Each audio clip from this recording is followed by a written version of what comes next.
Your contractor is not a mind reader. You might be thinking, okay, Julie, you're right. I knew that already, thanks a lot. But stick around for a couple minutes and we'll walk through an exercise together, and I will show you what I mean and why it is so important to remember that your contractor is not a mind reader. So if you have a minute, grab a pencil or paper, you can hit pause and take a moment. I'm gonna close my eyes to picture the perfect bathroom.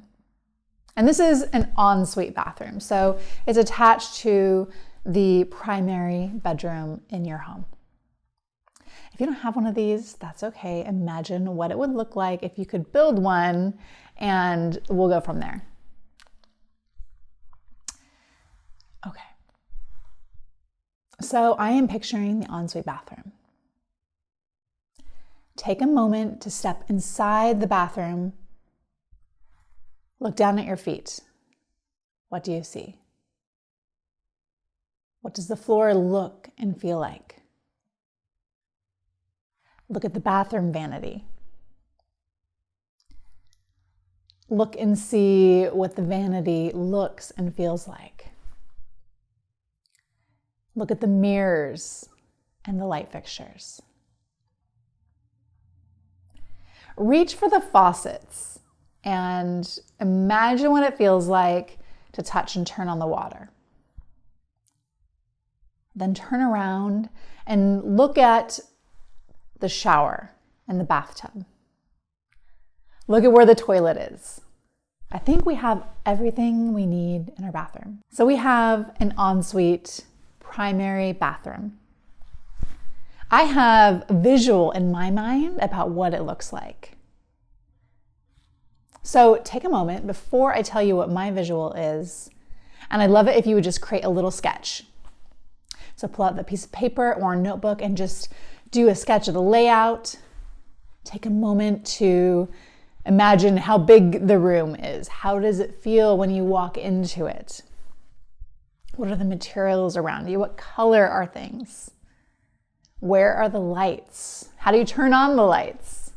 What does the bathtub look like? So when we were visualizing an owner's suite and this luxurious bathroom that you would love to use every single day, it feels so good to be there. I think you probably made some assumptions, but your assumptions, I'm guessing, were a little bit different than mine. Here's a little bit more about the assumptions I made when describing this bathroom. I've got a dark tile floor, a standalone tub, floor-to-ceiling windows, and a vanity that's floating. There's additionally some of the sinks that sit on top of the quartz countertop. And the faucets, when I reach to touch the faucets, they're actually attached to the wall and not sitting on top of the counter space. There are 2 sinks, a his and hers, and the space feels light and bright, but also private.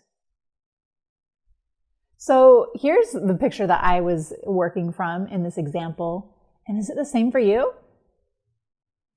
Take a look and see how your assumptions and how your mind automatically started filling in gaps created a visual that was probably really different than what I was imagining. If you're watching this in the United States, this isn't what most bathrooms look like, right? It looks different. So maybe you wanted something a little bit more traditional, or you had a standalone vanity, or maybe it was a different color in your mind. Your contractor is not a mind reader. So when it's time to renovate your home, think about this exercise and think about how when you and I walked through this exercise together and imagined the same type of space, right? We're talking about a bathroom. We've all been inside a bathroom before, but we imagine different things.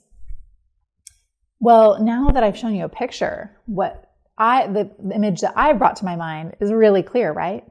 You can see what it looks like. You can imagine what it will feel like and the finishes. So everything is spec'd out.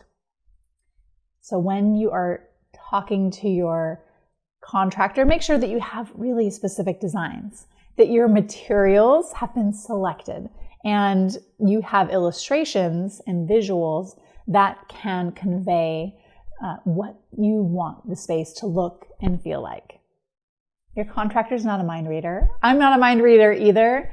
And you can get what you want, but only if you tell them exactly what it is. The best way to get it in the most direct way is to have really detailed plans that specify, where everything goes, what it looks like, what the materials are, and then you can get a more accurate estimate and have a more realistic timeline. Your contractor is not a mind reader.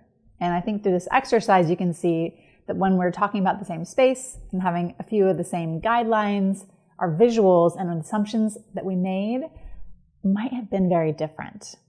Our brain automatically filled in the gaps. And if you don't provide all the details or the plans or the specs to a contractor when they're giving you an estimate to redo your bathroom, they're going to make assumptions and fill in those gaps, and they might not be representative of what you actually want. When you do actually get around to saying, hey, I wanted to tile the whole bathroom, it's going to cost more and take longer than they told you. So don't set yourself up for failure or frustration or miscommunication. Document what you want, get detailed plans and drawings made up. Even if you're just doing a bathroom, you need to know what it will look like so you get the transformation that you hope for and can walk into your spa-like sanctuary and feel at home every day in your bathroom. Thanks so much for watching. I'm Julie Bennett, and this is the Renovators Toolkit. I'm a homeowner turned renovator and a woman on a mission to make renovation easier. I hope you enjoyed this little video and the exercise that we just did to show you that contractors aren't mind readers. I'm not either, neither are you, unless you are. And make sure that to take this lesson and share it with friends or family that are thinking about undergoing a renovation. They might just need to do this exercise so that they understand. Don't forget to subscribe to Renovators Toolkit for more bite-sized renovation tips. I'll see you next week.